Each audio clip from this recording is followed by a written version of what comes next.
Budep, saya baru-baru ini mengganti garam dapur ke sea salt. Tapi setelah itu badan saya gatel-gatel, Bu. Kenapa ya?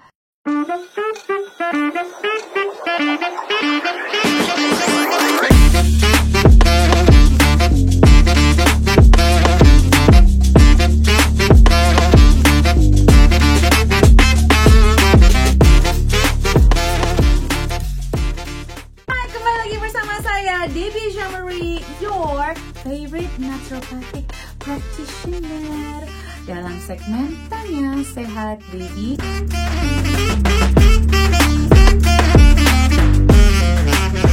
Yang hadir setiap minggu, teman-teman bisa bertanya di akhir pekan di Instagram Root of Life UK. Saya akan jawab di sini. Jadi teman-teman boleh bertanya apapun, tapi ingat ya, jangan pertanyaan penyebabnya apa, solusinya apa, protokolnya apa. Kadang-kadang beberapa kasus berat butuh datangnya ke webinar, jangan datangnya ke sini aja. Masa kalau ke dokter bayar konsultasi, kalau naturopat tanyanya gratisan aja di sini, ya nggak akan terjawab dengan lengkap. Kecuali teman-teman sudah mau nonton video podcast saya sejam gitu ya, kayak webinar, boleh saya bikinin, saya tantang. Makanya sebarin dulu nih. Kalau udah banyak yang nonton sampai jutaan view-nya, kayak Deddy Kobuser segala macam, wah tak bawain, malah kita cross dari beberapa sisi medis juga. Saya bawa nanti para ahli-ahli di sini dan kita bisa membantu masyarakat secara luas ya, biar nggak gampang sakit lagi, biar nggak aneh-aneh lagi penyakitnya, oke? Dan jangan lupa ada bagi-bagi hadiah, 1 set panci salad master yang senilai hampir 50 juta rupiah. Jadi kan saya share sebelum Idul Fitri. Hadiahnya keren banget gak sih, Idul Fitri panci baru. Yuk, jangan lupa di subscribe dan di share, komen. Nanti saya akan luangkan waktu untuk membaca komen-komen. Kita mulai. Pertanyaan pertama dari Christina Jelina. Bu, apakah minum jamu yang masih bisa terlihat ampas atau bubuknya tetap baik? Ya tetap baik dong, Bu. Kan ampasnya dari zat alami. Lah emang ibu kalau makan apapun gak ada ampasnya? Makan gorengan gak takut ada ampas-ampasnya itu, kriuk-kriuknya itu, apa namanya itu yang goreng-gorengannya itu, kok nggak takut, kok girian jamu takut loh, gimana sih? Itu adalah istilah nanopartikel ya teman-teman, kalaupun ada itu tubuh bisa mengeliminasi. Kalau giran makan kue-kue wafer dan lain-lain, itu kan juga mengendap dalam tubuh. Kalau nggak dikelola dengan baik, dengan air yang cukup dan sayuran yang cukup, itu juga mengendap. Kenapa sih? Aduh. Lanjut. Ibu Coklat.Fountain. Budep, kenapa keputihan dan keringat meninggalkan stain? Mohon tips menghilangkan sebabnya ya, Bu. Oke, di dalam keringat itu selain air itu ada garam ya, elektrolit tubuh. Tetapi itu juga ada sedikit beberapa bahan kimia seperti amonia, urea, gula, lemak juga ada. Nah, sebenarnya berkeringat itu juga salah satu cara tubuh kita mengeluarkan patogen seperti bakteri, ya, membersihkan bakteri, dan juga cara tubuh kita juga mengeluarkan itu tadi kelebihan-kelebihan racun dari dalam tubuh kita seperti kayak logam berat, PCB, BPA gitu teman-teman. Jadi kalau sampai ada stain atau kayak bercaknya ya, kayak nodanya, kemungkinan tubuhnya Mbak atau Mas nih ya, Coklat.Fountain ini kebanyakan yaitu gula, garam, atau amonia, atau logam berat. Jadi tubuhnya berusaha ngeluarin. Jadi kalau stain ini kemungkinan si logam beratnya ini sih kalau menurut aku ya. Dan ini kalau ada keputihan juga, confirm nih. Dan namanya Coklat.Fountain, pencinta coklat ya. Mungkin bisa di-cut yang manis-manis dulu. Karena yang manis-manis ini dapat mencetus keputihan teman-teman, karena meningkatkan bakteri yang tidak baik dan dapat menurunkan bakteri baiknya. Bakteri baik itu temannya adalah serat-seratan. Coba dikombinasikan atau enggak dikombinasikan dulu antara cemilan manisnya dan sayurannya dan probiotiknya gitu. Semoga membantu ya. Berikutnya dari nah_dia. Apakah buah bit bisa jadi asupan iron alami? Bisa banget. Ya, bisa banget. Ini yang plant base-nya ya, bisa banget. Oke, berikutnya dari Wichna Akhila. Budek, normalkah jika anak umur 5 tahun buang air kecil lebih dari 10 kali dalam sehari? Pertanyaan dari saya, berapa banyak minumnya anak ini? Sebenarnya sih harusnya sih mungkin aja. Tetapi kalau udah sebenarnya 6-7 tuh normalnya, 10 ya tergantung kalau anaknya minumnya banyak ya mungkin aja ya. Tapi kalau misalnya anaknya, ini kan 5 tahun tuh harusnya dia minumnya udah 1,2 liter sehari. Mungkin kalau lebih dari itu ya wajar, tapi kalau enggak, kalau kurang dari itu ya bisa dicek apakah ada ISK di tubuh anaknya gitu. Bisa dicek iron sama ferritinnya, lalu dikultur urinnya. Oke, berikutnya dari Tineke Putri. Budep, saya baru-baru ini mengganti garam dapur ke sea salt. Tapi setelah itu badan saya gatel-gatel, Bu. Kenapa ya? Kayaknya bukan saltnya deh, harusnya deh. Tapi yang salahin saltnya.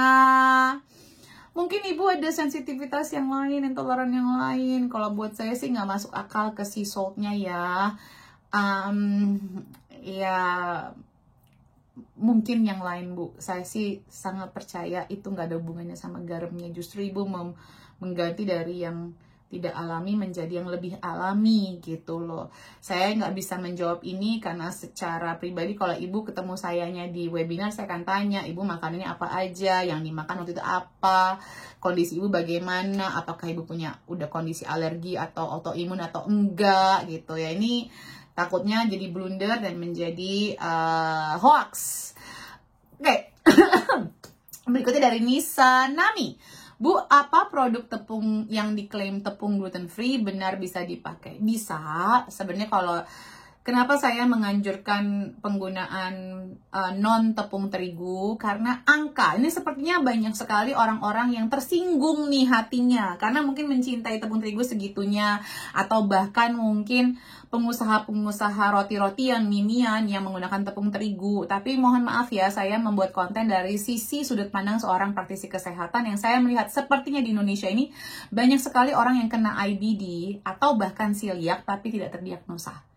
Jadi saya harus memberikan awareness kalau ada penyakit yang pencetusnya adalah makanan tepung terigu. Jadi kalau kita bisa mengurangi, why not? Secara genetik memang orang Indonesia nggak bisa makan tepung terigu, teman-teman. Jadi konsumsilah tepung yang, kalau memang harus pakai tepung ya, konsumsilah tepung yang tidak menggunakan terigu atau dari gandum. Ini kayak gini aja masih banyak yang ngaco nih. Jadi kalau tepung gandum aman nggak, Bu? Lah, bedanya apa tepung terigu sama tepung gandum? Sama aja. Mungkin yang mengklaim tepung gandum itu lebih kasar gitu ya, tidak seputih kalau tepung terigu, tapi sami mawon. Jadi jawaban saya bisa dipakai gitu untuk pengganti ya. Tapi kalau ibu sudah punya autoimun, lebih bijaksana lagi kalau ibu mengecek food allergi sama food sensitivity dan intolerannya. Berikutnya dari Khadijah Nola Yulianti _ kaki sering terasa dingin, itu kenapa ya Bu Dep? Bisa jadi yang pertama adalah sirkulasinya kurang optimal. Jadi kan kaki itu kita kebanyakan duduk, kurang olahraga, nggak lompat-lompat di trampolin, nggak skipping, itu bisa menjadi salah satu tanda atau pertanda atau sinyal kalau metabolisme darahnya, pembuluh darahnya itu tidak lancar. Yang kedua, kemungkinan ada kondisi hipotiroid. Seperti saya tidak punya hipotiroid, tapi saya punya kecenderungan ke hipotiroid. Jadi dari dulu tuh saya tuh tangan kakinya suka dingin, tapi sekarang udah anget teman-teman. Cuman kalau memang itu di beberapa saat pas tidur tuh saya pakai kaos kaki tetap gitu ya.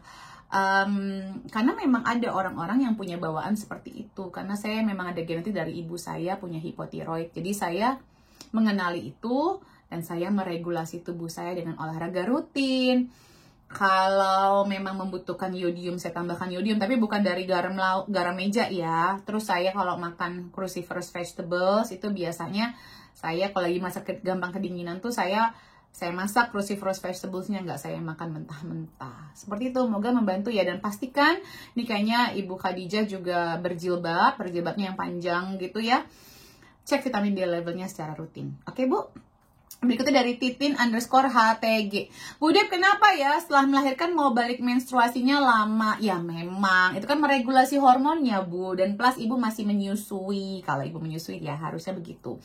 Tapi pokoknya kalau di bawah setahun masih aman Bu. Nah itu waktunya ibu setelah melahirkan itu selama setahun itu memperbaiki hormon ibu. Coba dicek ya postingan saya di Micro Habit hari ke 90 sampai 120. Berikutnya Fitrixin. Bu Dep, bolehkah berbagi tips untuk anak saya yang suka berenang di kolam renang umum berkaporit? Balurin minyak kelapa, EVCO di kulitnya. Jadi saya kalau mau berenang, saya pakai EVCO seluruh tubuh saya. Nanti abis mandi abis itu kita mandi proper pakai sabun yang alami ya, jangan yang berbahan kimia. Dan kalau bisa sehari-hari juga biasain untuk melembabkan kulit anaknya dengan EVCO. Kalau anaknya tidak ada intoleran terhadap minyak kelapa ya. Berikutnya dari Mila.naki4. Bu Dep, kalau lagi puasa minum vitamin D-nya jadi kapan ya? Waktu sahur kah? Iya, waktu sahur. Sekalian sama minyak ikan. Biar jauh-jauh peradangan. Ya kan? Udah selesai. Semoga bermanfaat. Apalagi ya? Jangan lupa untuk di-share, subscribe. Subscribe itu gratis. Bantu akun ini. Kalau memang nanti yang nontonnya semakin banyak, aku bikin yang full protokol. Tak tantangin nih, ya kan? Kalau nggak, masuk ke webinar dulu lah. Bu Debbie kan harus mau bikin program ke seluruh Indonesia. Mau membantu stunting, biar kita ke posyandu. Itu semua butuh dana. Jadi kalau teman-teman bisa membantu dengan share dan subscribe, saya sangat berterima kasih. Oke, kalau begitu Sarah nih, sampai jumpa minggu depan. Bye, salam sehat selalu.